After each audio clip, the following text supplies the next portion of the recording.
그 프린스 오브 이집트에 나오는 그 맨 처음에 그 애굽에서 유아 살해를 할 때 모세가 보호받고 자기가 그렇게 해서 살아났다는 거, 하나님께서 부모를 통해서 보호해서 살아났다는 거, 그거를 자기가 누구인지를 발견하는 과정에서 그 벽화를 보고 깨닫게 되는 장면인데, 이게 출애굽기 1장에 나와 있는 거를 좀 상상을 가미한 건데, 제가 왜 이 장면을 보여드리냐면, 이게 오늘 본문 16절에서 18절에 나타난 헤롯이 유아를 학살하고 있는 장면하고 굉장히 유사하게 겹쳐지고 있다는 겁니다. 지금 마태복음에서 헤롯이 저지르고 행했던 그 일이 이스라엘 백성들이 애굽의 바로 밑에서 당했던 것과 유사한 일을 당하고 있다. 그 장면을 겹쳐 보이게 하면서 그 일을 소개하고 있다는 것입니다. 다시 말해서 마태가 지금 헤롯이 이스라엘 백성들과 그 자녀들을 죽인 그 장면을 보면서 헤롯이 우리를 다스리고 있는 이스라엘의 왕이지만 사실은 애굽의 왕 바로처럼 행동하고 있구나. 우리의 왕이 아니라 바로 왕이네? 이렇게 볼 수밖에 없도록 그림을 겹쳐 보이도록 지금 소개를 하고 있다는 겁니다. 다시 말해서 이때는요, 너무나 암울한 시대였어요. 제가 2주 전에 말씀드렸지만 이스라엘을 지켜가는 왕과 제사장과 선지자 3직이 완전히 다 무너져서 왕이 하나님을 경외해서 주님의 통치를 드러내야 되는데 어느 누구도 그 왕국 안에서 하나님의 다스림을 볼 수 없는 그런 때가 됐다는 겁니다. 너무나 어두운 시대예요. 그래서 이방의 점술사들, 동방 박사들은 와서 하나님을 알고 하나님을 경배하고, 자기들을 다스리는 이스라엘의 왕은 이방의 왕과 폭군처럼 굴어서 마치 바로 왕처럼 자기 국가 안에 있는 백성들의 생명과 재산을 보호해 주는 것이 아니라 생명을 박탈해가고 심지어 죽이기까지 하는 그런 일들을 자행하고 있다는 것입니다. 너무나 어두운 시대예요. 지금 그래서 마태가 모세 때의 바로 왕과 헤롯 왕을 대비를 시키면서 예수께서 어떤 시대에 왔는가, 너무나 영적으로 어두워진 시대에 왔다. 어떤 필요 때문에 왔는가? 바로 모세가 왔을 때의 출애굽의 필요 때문에 주께서 주의 사람을 보내신 것처럼 하나님의 사람들이 어둠 가운데서, 죽음 가운데서 꺼내져야 되는 새로운 출애굽이 필요한 시대가 되었다. 마태가 지금 그렇게 소개를 하고 있습니다. 한마디로 말하면 절망의 시대입니다. 여러분, 한국의 중고등학생들이 지옥이 어디냐 이렇게 물으면 뭐라고 대답한다는 줄 아세요, 혹시? 들어보셨습니까? 한국의 중고등학교 학생들한테 너 지옥이 어디냐? 어딘 줄 아냐? 이렇게 물어보면 동일하게 대답하는 말이 있답니다. 어딘 것 같습니까? 그 지옥은 엄마가 있는 곳이랍니다. 엄마가 앞에도 있고 뒤에도 있고 위에도 있고 아래도 있는 곳, 그곳이 바로 지옥이다. 학생들이 그렇게 대답을 했다는 거예요. 여러분 어떻게 들으셨어요? 전 충격을 많이 받았는데, 그리고 한편으로는 참 괘씸했어요. 참 배가 불렀다 애들이. 아니 다른 게 아니라 엄마가 잔소리하는 게 싫어서 그렇다는 건데, 엄마가 잔소리를 하는 것이 얼마나 행복한 일인데, 응? 평생 잔소리를 못 들어보고 자라는 사람도 있는데 얘네들이 배가 불렀구나, 거기가 천국인 줄을 모르고, 이건 잘못된 생각이죠. 지옥이 어딥니까? 단테라고 하는 사람이 쓴 신곡에 보면 우리가 지금 이해하고 있는 지옥에 대한 생생한 묘사와 그림들을 거기다 그려놨습니다. 근데 단테 신곡에 보면 지옥 입구에 가면 지옥문에 글귀가 써 있다는 거예요. 여기 들어오는 모든 이들이여 희망을 버려라. 지옥이 어딥니까?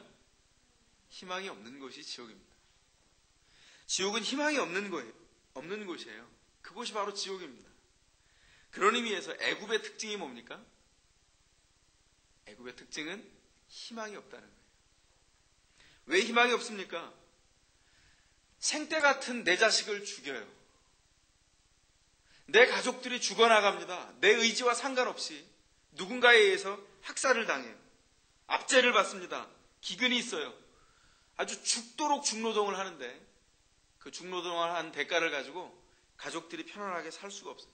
쉬지를 못합니다. 질병이 있습니다. 때로는 고문을 당하고 자녀들이 겪는 그 불결한 환경과 교육받지 못하는 그 억울한 환경이 지속됩니다. 아니, 지속되는 정도가 아니라 부모인 내가 노예인데 자녀들도 대를 이어서 노예로 태어나야 돼요. 노예로 자랍니다. 노예로 중노동을 하다가 내가 여태껏 희망 없이 살았던 이 일을 동일하게 반복하면서 겪으면서 또 한 세대를 살아가요. 그런 의미에서 애굽은 희망이 없는 곳입니다. 앞이나 옆이나 위나 아래나 어느 곳도 희망이 없어요. 그래서 그곳은 어느 곳이다? 지옥이다.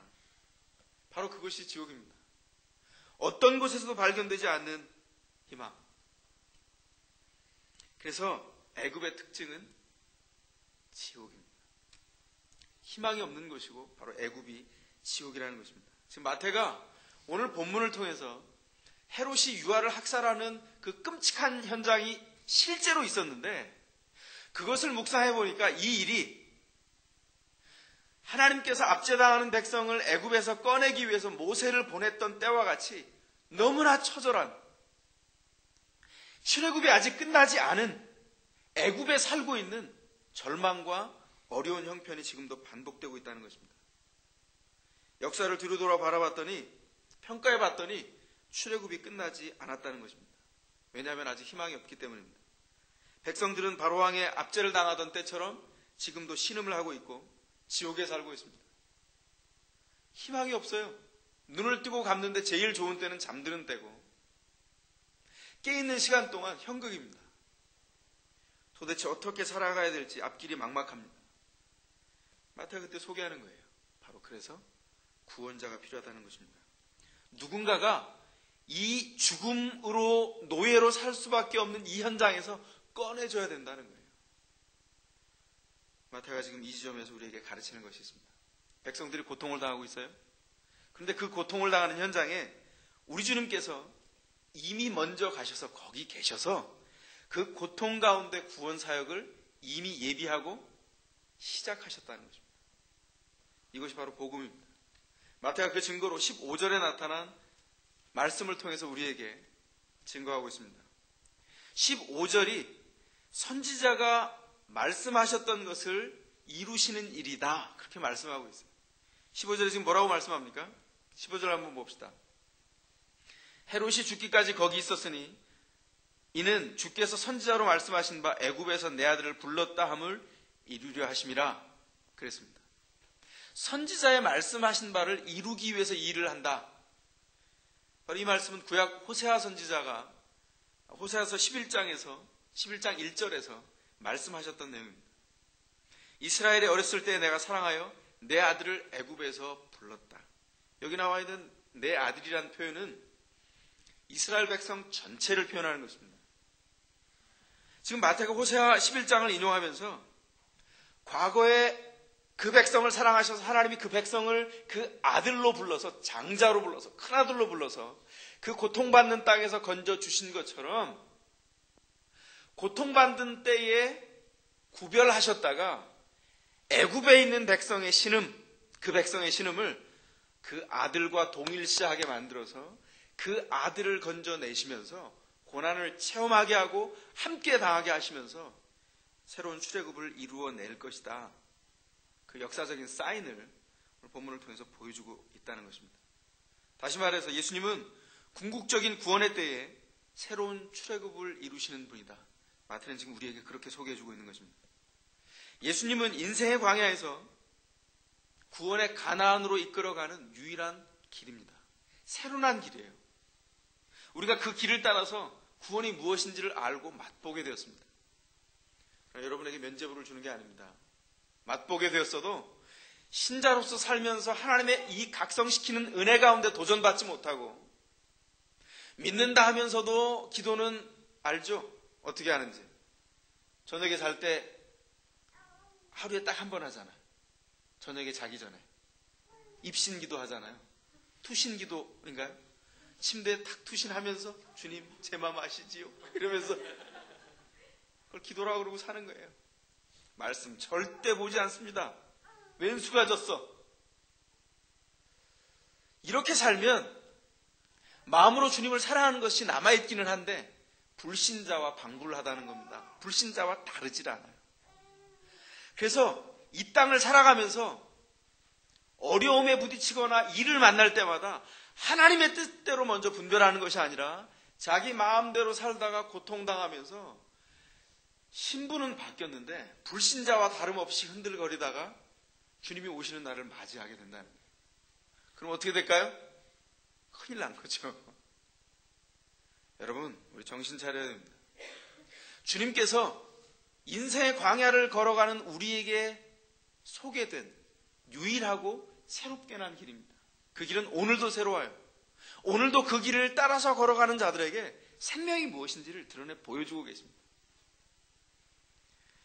자신의 삶의 광야에서 자기가 고통을 당하면서 주님의 이루시는 은혜를 바라보는 사람, 그 사람들이 바로 하나님 나라의 백성이고 새로운 출애굽의 백성이 될 것이다. 마태는 우리에게 그렇게 암시를 시작하신 겁니다. 우리는 이 마태복음의 말씀을 통해서 이미 구원받은 바가 무엇인지를 깨달았어요. 그러나 다시 한번 이 말씀을 보면서 주님께서 마태를 통해서 예수님을 통하여서 우리에게 예비된 새로운 출애굽이 우리에게 어떤 의미가 있었는지, 이미 신자가 되었지만 하나님 앞에서 다시 결심을 다지는 그런 시간이 됐으면 좋겠어요. 그리고 여러분 중에 아직 다른 사람에게 신자처럼 보이지만 아직 회심의 경험이 없는 사람들이 혹 있다면 이 말씀이 여러분에게 복으로 가는 귀한 통로가 되기를 소원합니다. 지금 마태는 지금 그래서 다시 말하자면 아직 이스라엘의 고통이 계속되고 있다는 것이고 진정한 출애굽이 백성들에게 이루어지지 않았다고 지금 얘기하고 있는 것입니다.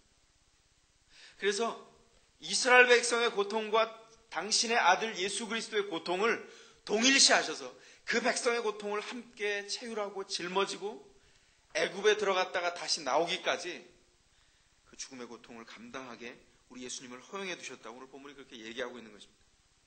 우리 주는 우리가 짊어져야 될 슬픔을 몸소 감당하면서 어린 아기 때부터 위기를 경험하시고 몰락한 왕조의 가문에 목수의 아들로 태어나 손에 못이 박히도록, 그래서 요한복음에 보면 사람들이 비난할 때 아니 네가 아직 50도 안 됐는데 네가 아브라함보다 먼저 있었다고? 요한복음 8장에서 그러죠. 그 말씀을 해석하면서 그래서 어떤 분들은 이렇게 말합니다. 예수님이 너무나 이 땅에서 백성들의 고난을 함께 했기 때문에 그 고통에 함께 쪄들고 늙어서 아직 30대 초반인데 외모가 50대가 됐다. 진지하게 그렇게 묵상하는 사람들이 있어요. 일리 있는 말입니다. 주님이 우리의 고통을 체휼하시면서 굳은 살이 배기고 노동의 가치가 무엇인지를 알고 뼈 빠지게 일하는 게 무엇인지를 알아서 우리 삶의 현장을 동행해 주셨다는 것입니다. 근데 문제는 같이 고생하는 것이 새로운 구원의 길을 열지 않아요. 그 고생한 분이, 우리와 동행했던 분이 예수 그리스도라고 하는데 희망이 있습니다. 오늘 마태가 그 예수 그리스도를 우리에게 소개해주고 있습니다. 우리의 슬픔을 나눠진 자. 그렇다면 예수께서는 이 새로운 출애굽을 언제 이루시는가? 이 이루시는 때가 우리에게 의미심장합니다. 오늘 본문에 보면 언제 이루신다고 암시하고 있냐면 바로 통곡하는 때에 이루신다. 그렇게 말씀하고 있습니다. 18절입니다. 라마에서 슬퍼하며 크게 통곡하는 소리가 들리니 라헬이 그 자식을 위하여 애곡하는 것이라 그가 자식이 없으므로 위로받기를 거절하였도다 함이 이루어졌느니라. 이게 어떤 때입니까? 헤롯이 2살 이하의 아이들을 다 죽여버릴 때입니다.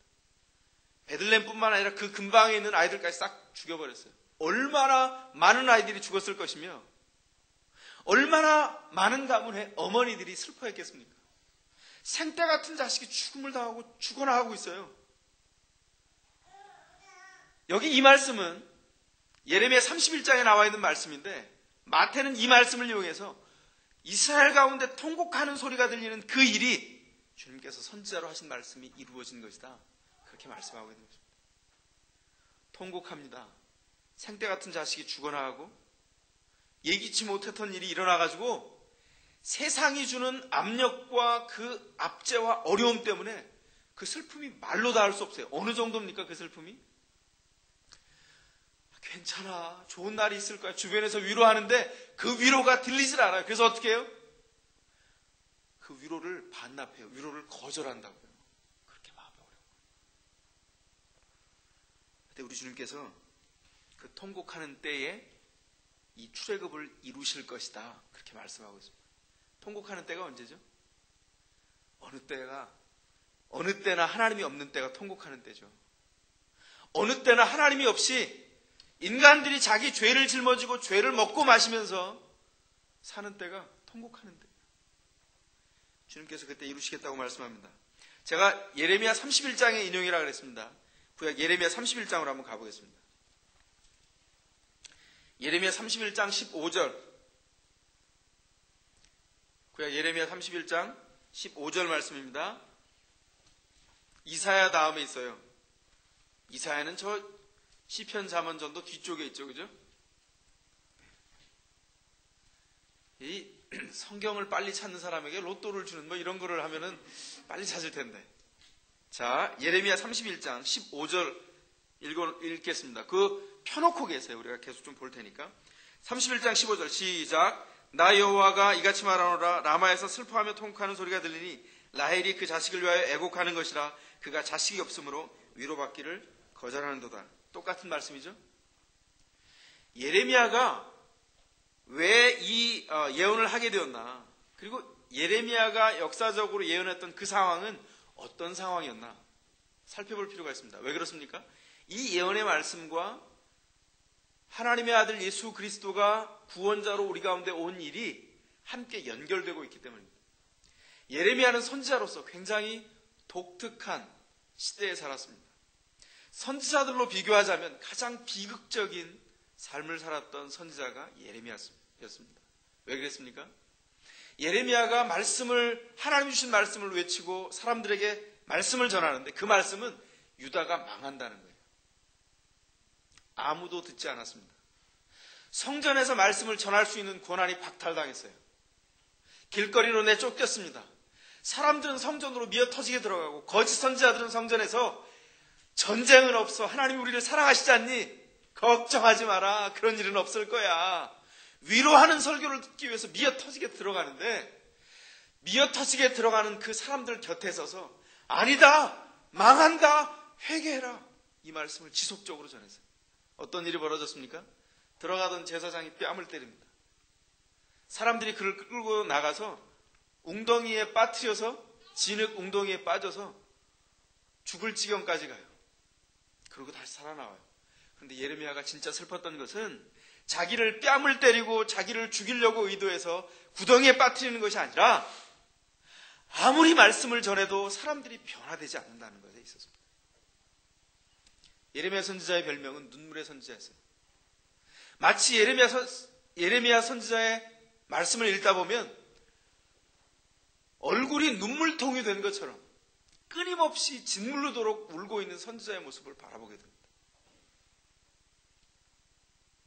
이 시대가 너무나 악했다는 거예요. 그런데 이 30장에서 33장까지, 예레미야 30장에서 33장까지의 내용은 그럼에도 불구하고 돌아오지 않고 패역하고 결국 그래서 망해서 포로로 잡혀갈 수밖에 없는 그 백성을 향해서 선언하시는 하나님의 구원의 약속의 말씀이 담겨 있습니다.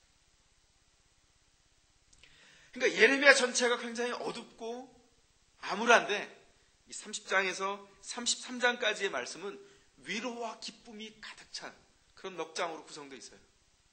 그 가운데 예레미야에게 주시는 하나님의 예언의 핵심이 들어있습니다. 바로 그 한가운데에 지금 이 본문이 들어있는 거예요. 이 본문은 어울리지가 않습니다. 왜 그렇습니까? 지금 멸망하는 나라를 넘어서서 하나님께서 주시는 위로와 기쁨을 선언하고 있는데 그 기쁨의 선언 중에 뭐라고 한다고요? 라마에서 슬퍼하며 통곡하는 소리가 들린다. 라마는, 여기 라헬은 누구죠? 이삭의 아내죠. 이 구약의 설명은 다 하기가 어려우니까 알아서 보세요. 예? 야곱의 아내죠. 야곱의 아내인데 원래 라헬을 좋아했는데 장인이 레아를 이스라엘 결혼식은 밤에 하니까 밤에 결혼식을 하고 잠자리에 들었는데 들어온 여자가 라헬이 아니라 레아였어요. 그래서 또 7년을 기다려서 라헬하고 결혼했는데 자녀가 없어요. 평생을 통해서 라헬이 2자녀만 낳았죠. 하나님의 은혜 주셔서. 요셉과 베냐민입니다. 여기 지금 라마는 베냐민 지파가 땅을 받고 정착해서 하는 땅이에요. 다시 말해서 하나님께서 그 패역한 백성을 향해서 심판을 하는데 베냐민의 자녀들이 사는 곳, 그 지파가 사는 곳, 그곳에 슬퍼하며 통곡하는 소리가 들린다. 라헬이 자식을 잃었다. 비유적으로 말씀하는 겁니다. 라헬은 이 시대에 살아있는 사람이 아니죠. 그죠? 죽었습니다. 그 통곡하는 소리가 위로의 말씀 한가운데 있다고요. 이걸 어떻게 이해해야 됩니까? 위로받지 못한다. 위로를 심지어 반납했다. 이렇게 말하고 있어요. 어색하기 짝이 없습니다. 이 문맥을 통해서 보면. 그런데 재미있는 것은 요 15절 하나만을 통해서 말씀하려고 마태가 인용하지 않았다는 것을 볼 수 있습니다. 문맥을 통해서 보면 16절, 17절에 뭐라고 말씀합니까? 나 여호와가 이같이 말하노라. 내 소리를 금하여 울지 말며 내 눈을 금하여 눈물을 흘리지 말라. 내 일에 갚음을 받을 것인즉 그들이 그 대적의 땅에서 돌아오리라. 여호와의 말이니라. 나 여호와가 말하노라. 너희 최후에 소망이 있을 것이라. 너희 최후에 소망이 있을 것이라. 너희 자녀가 자기들의 경내로 돌아오리라. 아멘. 지금 위로하는 말씀이 어떤 말씀입니까? 너희가 통곡하는 때가 있을 것이지만 눈물을 그쳐라. 돌아올 것이다. 소리내어 입으로 울지 말아라. 눈물을 닦아라. 돌아올 것이다. 하나님께서 그 백성을 향해서 위로가 있다는 것입니다. 여러분 이 말씀을 어떻게 이해해야 될까요? 이렇게 한번 예를 들어볼까요? 여러분 혹시 고생한 때가 과거에 있었죠? 혹시 어르신들한테 옛날에 고생했던 때에 이런 얘기 들어본 적 있어요? 그러면 어떻게 얘기합니까? 이렇게 얘기하죠. 내가 옛날에는 먹을 것이 없어서 너무 고생할 때인데 그때는 나무 껍질을 벗겨서 그거를 쪄서 그 진액을 빨아먹고 살았어. 그렇게 말하면 그 뒤에 뭐가 나오죠? 그런데 지금은 잘 살고 있어. 그게 바로 그 옛날에는 못 살았는데 오늘날은 이걸 보여주는 문법이란 말이에요. 근데 이렇게 얘기할 수 있어요. 옛날에는 나무 껍질을 너무 어려워서 나무 껍질을 벗겨 먹고 그거를 쪄서 그 액을 내서 먹고 살았는데 이제는 더 먹을 것이 없어서 철근을 씹어 먹고 살아. 그 고철 덩어리를 다 녹여 먹고 사는 이런 건 없죠. 그죠? 지금 이 말씀 뭐예요? 15절에서 라헬이 위로받기를 거절할 만큼 고통당하고 있는데 그러나 이 일은 이루어졌다. 하나님께서 그 자녀를 돌아오게 할 것이다. 그렇게 말씀하고 있는 장면이라는 겁니다. 하나님의 위로가 대조를 통해서 나타나고 있어요. 다시 말해서 무슨 말씀입니까? 하나님의 위로와 하나님의 이르심은 너무나 분명하고 확실해서 너희 가운데 이루어질 것이다. 예레미야를 통해서 그렇게 말씀하고 있는 거예요. 일이 이루어졌습니까? 이루어졌죠. 마태가 지금 이 본문을 이용하면서 뭘 얘기하고 있는 것입니까? 하나님이 선지자를 통해서 이루신 그 말씀이 이루어졌다는 것입니다. 그리고 그게 궁극적으로 이루어지는 자리는 예수께서 아직도 고통당하고 있는 이스라엘의 자기 백성의 현장으로 오셔서 사역하는 바로 그 일을 통해서 완전히 이루어질 것이다. 그렇게 말씀하고 있습니다. 하나님께서 지금 모든 시대에 고통하던 때에 고통하던 사람들 가운데 그 눈을 들어서 무언가를 바라보겠습니다. 통곡하던 때에 아무도 죽게 돌아오지 않는 때에 눈을 들어서 그 통곡을 버리고 눈물을 씻고 입을 다물고 어느 한 곳을 보게 했어요. 그게 뭘까요? 하나님의 얼굴입니다. 하나님께서 주의 백성들을 고통당하는 때에 두시는 이유가 뭘까? 오늘 보면 이루어졌다는 거 아니에요. 옛날에는 못 살았는데 오늘은 잘 산다. 제가 사실 이거 준비하면서 사실은 이거 검열을 거쳐서 이렇게 바뀌었는데 원래 준비한 건 이런 거였어요. 옛날에 그렇게 말하잖아요. 집사람이 지금 없으니까 얘기해야 될 것 같아요. 옛날엔 너무 어려워서 그 남의 똥구멍에서 콩나물을 빼먹은 시절이 있었지. 옛날에 그렇게들 표현했어요, 어르신들이. 여러분 생소하겠지만. 그런데 지금은 더 어려워서 돼지 똥구멍에 또 콩나물도 빼먹어. 이렇게 하진 않는다는 거예요. 더 생생하죠? 잠 깨라고. 아니, 어디서 졸아요. 잠 깨세요. 우리에게 지금 중요한 시간들을 보내고 있다고요. 어떤 시간이요? 고통당하는 시간, 고생하는 시간. 왜 생고생해요? 의미를 알기 위해서 생고생한다고요. 진짜 불쌍한 사람이 누군지 아세요? 고생은 직선하게 하면서 의미도 깨닫지 못해. 이 불쌍한 사람이에요, 진짜. 저는요, 제 인생을 살면서 하나님 앞에 불만이 초반 20년 너무너무 많았던 사람이에요. 진짜 불공평하다, 하나님. 계시다면 진짜 불공평하다. 눈이 다 뒤집혔어요, 거의. 그런데 주님을 만나고 나서 보니까 알게 됐어요. 옛날에 고생하던 것이 너무 불만이었는데 알게 됐어요. 하나님, 너무 감사합니다. 아니, 나같이 못나고 교만하고 다른 사람을 깔보는 우월함에 있고 또 반대로 너무너무 열등함에 시달리는 이런 부족한 존재가 하나님이 고통을 통해서 흔들리지 않으면 어떻게 주님을 알겠어요? 주님 감사합니다. 이렇게 바뀌었단 말이에요. 정신 차리세요. 잘 들으세요. 지금 고통하고 있어요. 통곡하는 때에 부르고 있다고요. 왜 통곡하는 때를 주시냐 말이에요. 흔히 사람들은 이렇게 생각할 수 있어요.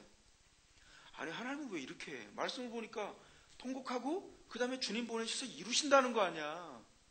그럼 이렇게 하지 말고 내가 지금 돈이 없어. 배가 고파. 아, 그러면 그냥 한 100만 불 딱 떨어뜨려 주시면 되잖아. 그죠? 주님 앞에 기도를 그래서 이렇게 하는 게 그 사람이. 주님이 다 가지고 계시다면서요. 주님 어카운트에 다 있다면서요.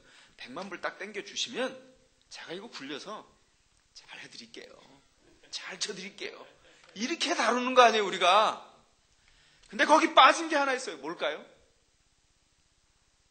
100만 불 어치만큼 삶은 풍요해지는데 하나님은 점점 더 알 수 없도록 멀어진다는 거예요. 이게 비극이라고요.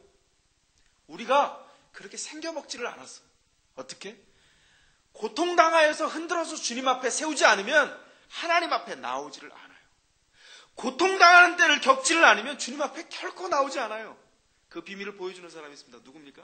다윗이에요. 시편 34편 한번 가볼게요. 시편 34편 18절로 한번 가보겠습니다. 통곡하는 사람들은 그래서 고통을 당하고 본인의 의사가 아니었지만 이미 경험하게 된 그 기구한 고난과 어려움과 역경의 인생을 통해서 하나님 앞으로 나아가는 기회를 얻는다는 겁니다. 자, 시편 34편 18절 함께 읽읍시다. 시작. 여호와는 마음이 상한 자에게 가까이 하시고 중심에 통회하는 자를 구원하시는도다. 아멘. 이 말씀이 어떤 말씀입니까? 이 말씀이요, 다윗이 이미 왕으로 기름 부음을 받았는데 사울에게 쫓기고 있어요. 신부는 이미 변화된 왕이 되었는데 왕으로 살아갈 수 있는 환경이 도대체 마련되지가 않아요. 우리가 흔히 생각하기에 성경에 나와 있는 다윗이 그냥 지가 잘나서 품성도 뛰어나고 어렸을 때부터 이 요만한 조약돌로 사자와 곰을 퇴치하는 아주 담력이 센 그런 당돌하고 당찬 아이로 자질이 뛰어나서 주께서 부르셨다고 착각하는데 그렇지 않다니까요. 그렇게 불렀으면 망하는 거예요. 어떻게 됐어요? 기름 부음을 받았는데 왕으로 세우질 않으셔요. 그 빈 공간이 얼마나 오래 길었습니까? 그 시간을 뭘로 채우셨죠, 하나님? 광야를 끌고 다니시면서 고난의 세월들을 보내게 하셨어요. 엔게디 광야 20대라고는 아무 것도 없다는데 어떻게 하냐고요? 성주실로 갔다 온 친구한테 들었어요. 얼마나 자랑을 하든지. 그러나 하나도 안 부러워. 그거 아는 만큼 성경을 더 알아라 이러면서 숨을 곳이 없어요. 숨을 곳이. 이제는 어디까지 갔어요? 아비멜렉에 가서 죽은 채 하는 거예요. 거의 미친 채. 들어갔더니 잘못 들어왔구나. 살아날 방법이 없어. 자기 생존을 위해서 정신 멀쩡한 사람이 수염에 침을 질질 흘리면서 눈이 이렇게 희뜩희뜩 이렇게 막 흰자를 보이면서 이렇게 한단 말이에요. 비슷했어요? 알 리가 있나? 우리가 본 적이 없는데. 미친 자처럼 놀았다고요. 왜요? 삶이 그렇게 험했어요.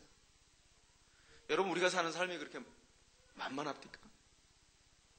돈 한 푼 버는 것이 그렇게 쉽지 않잖아요. 그죠? 사람들과의 관계 안에서 치사한 일을 당하고, 그 관계 안에서 어려움을 당하고, 불만이 생기고, 불평할 만한 일이 생기고, 심지어는 실제로 눌림 때문에 너무 고통당하는 일이 매일, 매주간, 한 달, 1년, 10년, 우리의 평생 동안 반복되는 거예요. 그 현장 안에서 발견하는 것이 있다는 겁니다. 그 고통을 통해서. 뭐죠? 하나님이 아니고서는 내 인생의 해결책이 전혀 존재하지 않는구나. 그걸 발견하는 사람들이 성도라는 겁니다. 그래서 오늘 보면 18절에 뭐라고 말씀하는 거예요? 그 미친 체하고 수염을 떨구던 다윗이 그때 배웠어요. 여호와는 마음이 상한 자를 가까이 하신다. 여러분, 마음이 상한 자가 누구죠? 마음이 상한 자. NIV 영어 성경에 보면 The broken hearted 이렇게 되어 있어요. 마음이 깨진 사람들이라는 얘기예요. 마음이 깨진 사람들이 하나님 앞에 나아올 수 있습니다. 여호와께서 그를 가까이 하신다는 거예요. 그런데 그 깨진 마음이라는 게 어떤 거예요? 하나님께 나아가기 위해서 하나님에 대한 두려움이 진정으로 생겼어요. 이 땅에 진정 두려워할 자들은 돈 가진 자들이 아니라 하나님이구나. 그 자신이 얼마나 무능한지에 대해서 감각이 생겨나기 시작합니다. 내가 너무나 철저히 무능하구나. 내가 할 수 있는 일이라고는 아무것도 없구나. 깨진 사람입니다. 인생의 허물을 보기 시작해요. 인생이 하나님이 조성해 주지 않으면, 하나님이 만들지 않았다면 정말 아무것도 남는 게 없구나. 그걸 발견하기 시작한다는 거예요. 근데 이 각성된 마음인데 인생의 허무와 하나님을 향한 두려움과 자신의 아무것도 없음을 발견했음에도 불구하고 이 각성된 마음을 통해서는 자기 자신을 온전히 버리지 못해요. 자신을 버릴 수 있도록 준비된 마음입니다. 저는 이민사회에 희망이 있다고 생각해요. 복음을 들을 수 있는. 왜냐하면 바로 이 깨어진 마음까지, 통곡하는 마음까지는 우리가 갔어요. 대부분의 사람들이 그렇지 않아요? 그런데 안타까운 것은 대부분의 사람들이 그 기회를, 하나님을 만날 기회를 자신의 육신과 자기의 욕심을 채우는 기회로 바꿔버린다는 거예요. 통곡할 노릇입니다, 이게. 고생을 해서 뿌리가 뽑혀서 하나님을 만나고 하나님을 가까이 할 기회가 주어졌음에도 불구하고 그걸 다른 걸로 씻어. 스트레스를 받았어요, 깨졌어요. 그러면 그 깨진 자리를 드라마로 채워. 다른 사람을 만나 엉뚱한 것으로 자꾸 채우려고 한다고요. 그런데 여러분, 거기 희망이 없어요. 두 번째가 가장 핵심입니다. 뭡니까? 중심에 통회한 자를 구원하신다. 그렇게 말씀하세요. 중심에 통회하는 자가 누구입니까? NIV 성경에 보면 Those who are crushed in spirit이라고 되어 있어요. 영혼이 밟혀서 으깨어져 버린 사람들, 영혼이 지근지근 밟혀서 으깨어져 버린 사람들, 원문에도 그렇게 번역되어 있어요. 원문의 뜻을 살려도 그렇게 번역할 수 있습니다. 영혼이 으깨어진 사람. 통회하는 그 마음은 영혼이 으깨어져서 자기가 완전히 화삭 깨어진 사람이에요. 더 이상 스스로 아무것도 회복할 수 없다고 생각이 되어서 자기 안에 끌어안은 환경 때문에 깨어진 것을 가지고 어려워하는 것이 아니라 그 환경을 통해서든지 자기 스스로의 자각을 통해서든지 자기가 완전히 깨어져서 하나님이 회복하지 않으면 새롭게 될 수 없다는 감각이 생긴 사람, 그 사람이 바로 통회하는 사람입니다. 죄에 대한 사랑을 내려놓고 자기 스스로 의롭다라고 생각하는 자기 의에 대한 모든 가능성을 끊어버린 채 하나님 앞에 나아가서 주님의 얼굴을 사모하고 구하는 사람. 그에게 무엇이 임한다고 얘기합니까? 구원이 임한다고 얘기합니다. 우리에게 주어지는 복음이 있어요. 하나님의 성도들을 불러가는 방법을 그래서 누려야 합니다. 놓치지 말아야 돼요. 뭘까요? 고생 가운데서 우리를 주님 앞으로 겸비하도록 각성시키는 기회입니다. 여러분, 어떤 위치에 있습니까? 여러분을 하나님께서 어떻게 부르셨어요? 이스라엘 백성들이 통곡하는 때가 되어서 그의 죄 때문이지만 그 자녀들이 쫓겨나갑니다. 죄 때문에 자녀들이 다 포로로 잡혀가요. 라헬이, 우리의 어머니인 라헬이 울고 있습니다. 그 현장을 선지자 예레미야를 통해서 말씀하는데 어떻게 말씀한다고요? 이제 그칠 것이다. 31장에 예레미야 31장에 나와 있는 그 말씀을 통해서 뭘 얘기해요? 너희 조상의 죄를 너희가 지지 않을 것이다. 31장 29절에 보면 그때는 다시 너희 아비가 신포도를 먹어서 자녀인 너희 이빨이 시다 이렇게 말하지 않는다는 거예요. 다시 말해서 아버지가 죄를 지은 것 때문에 내가 포로로 끌려가는 시대가 없어질 거라는 얘기입니다. 자기의 죄를 자기가 감당하게 될 것이다. 그리고 나서 이렇게 말해요. 너희가 나의 법을 너희 마음에 두고 그 마음에 기록되어 있는 하나님의 말씀을 믿고 의지하여서 그들은 나의 백성이 되고 나는 그들의 하나님이 될 것이다. 이렇게 말씀합니다. 백성들이 하나님을 아는 지식이 커지고 그 아는 지식 때문에 마음에 기쁨이 생기고 이 땅에서 경험했던 고통 그것과 비교할 수 없는 기쁨으로 하나님 앞에 나아가게 된다는 것입니다. 어떻게 해요? 새로운 출애굽을 통해서 예수께서 이끄시는 그 출애굽의 대열에 그 기쁨을 가지고 동참해서 통회하고 통곡하는 으깨어진 마음을 끌어안고 주님 앞에 나와서 주께서 고치시고 싸매시고 새롭게 하시고 기쁨을 창조하시는 그 대열에 속하여서 행진을 시작하게 된다는 것입니다. 눈의 눈물이 그쳐지게 될 것입니다. 통곡이 그치게 될 것입니다. 영원히 하나님 앞에서 으깨어진 인생을 주님께서 구원하실 것이기 때문입니다. 이게 바로 예수를 통해서 일어나는 새로운 출애굽에 일어난 사건입니다. 우리에게 이미 이루어진 구원의 모습이 이렇다는 것입니다. 자, 그러므로 여러분에게 권면합니다. 회개해야 합니다. 정말 우리 속에 고통을 당하면서도 하나님을 찾지 않는 이 영적인 게으름을 하나님 앞에 내려놓고 회개해야 할 것입니다.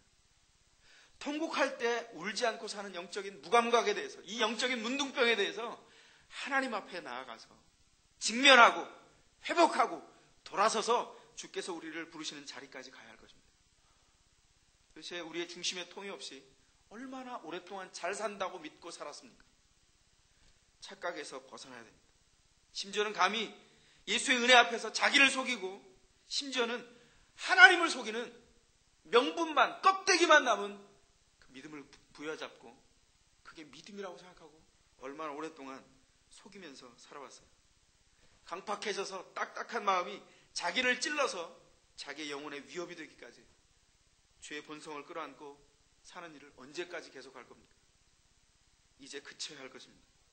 우리가 세상에 대해서 유리처럼 완전히 밟혀지고 으깨어져서 하나님 앞에 붙잡힌 바 된 구원의 기쁨을 아는 출애굽을 인도하시는 예수의 손길에 붙잡혀서 그 생명의 대열에 동참해야 될 것입니다. 여러분, 지옥이 어디입니까? 바로 이곳이 지옥입니다.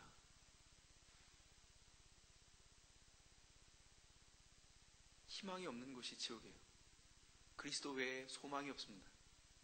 예수 그리스도만이 우리에게 있는 유일한 소망입니다. 주께서 주신 희망 때문에 기쁨이 창조되어서 자녀를 키워야 할 것이고, 그래서 자녀가 세상으로 나가면 명치 끝이 잘리는 것처럼 아파하면서 기도해야 할 것이고, 성도들이 세상에서 잘 사는 것 가지고 기뻐하는 것이 아니라 성도들이 그리스도를 알지 못하는 것 때문에 가슴 아파하는 것이 그 통곡이 교회에 있어야 할 것입니다. 저는 그래서 여러분, 돈 잘 벌고 잘 사는 거 별로 그렇게 반갑지 않아요. 한국에 있는 제 제자도 잘 나가고 있지만 끊임없이 제가 듣기 싫은 소리 해요. 감사하게도 계속 싫은 소리 하는데도 떨어져 나가지 않는 게 기적이지만 제발 좀 빨리 직업을 바꿔라. 너 심장 터져 죽을 것 같으니까 직업을 바꿔라. 이게 제 얘기입니다.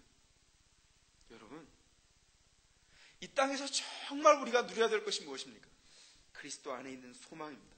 주님의 얼굴 안에 들어있는 우리를 기쁘게 하는, 우리를 비추어 놓은 새롭게 열린 그 출애굽의 소망, 그 구원된 소망, 그를 붙들고 주님 앞에서 우리의 삶을 새롭게 시작하기를 원합니다. 지옥의 삶을 포기하십시오. 희망 없는 삶을 내려놓으십시오. 바로 그것이 우리를 향한 주께서 부르신 자리이기 때문입니다. 기도하시겠습니다. 이 시간 기도할 때 하나님, 우리의 소망이 세상에 있지 아니하고 주 앞에 있도록 도우시옵소서. 우리 고생하고 있습니다. 그런데 그 고생 헛되이 고생하지 않도록 인도해 주시고 정말 주님께서 이루시는 대로 고생하고 그 고통의 의미를 깨닫고 구원에 이르는 새로운 출애굽에 넉넉히 이르러서 그 구원의 기쁨을 넉넉히 맛보는 그 은총이 우리 가운데 있도록 해달라고 주 앞에 기도하겠습니다. 기도하시겠습니다.